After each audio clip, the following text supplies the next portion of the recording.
Nous sommes dans le paisible canton du Valais en Suisse entre 1946 et 1947. Des troupeaux de moutons sont attaqués, leurs carcasses laissées en lamentable état sur les pâturages. Les bergers, perplexes, manipulent des restes mutilés sans comprendre l'origine de ces assauts. Les empreintes laissées dans la terre battue ne ressemblent à aucun animal connu dans la région.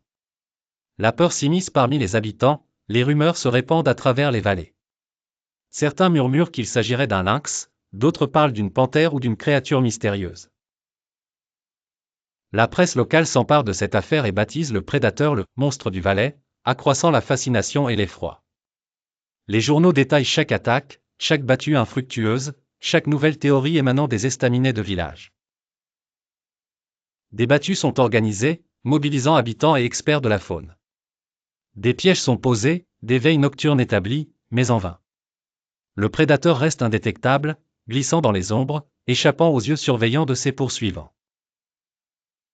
Les mois passent et l'étrange série continue, alimentant les on-dit et les suppositions.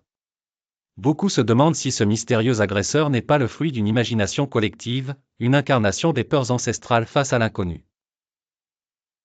En décembre 1947, la situation trouve son dénouement. Un grand loup mâle est abattu à Échol, une commune du canton. La créature, de taille imposante, exhibe un pelage que peu de Valaisans ont vu de près, remettant en cause bien des hypothèses.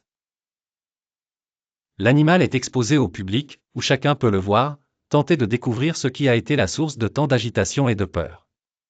Après son exposition, le loup est naturalisé et conservé au musée de la nature du Valais à Sion. Le loup devient un témoignage de la puissance de la nature et un symbole de la manière dont les peurs peuvent amplifier une simple série de faits en une légende. L'histoire du monstre du Valais souligne la beauté sauvage et imprévisible de la faune alpine.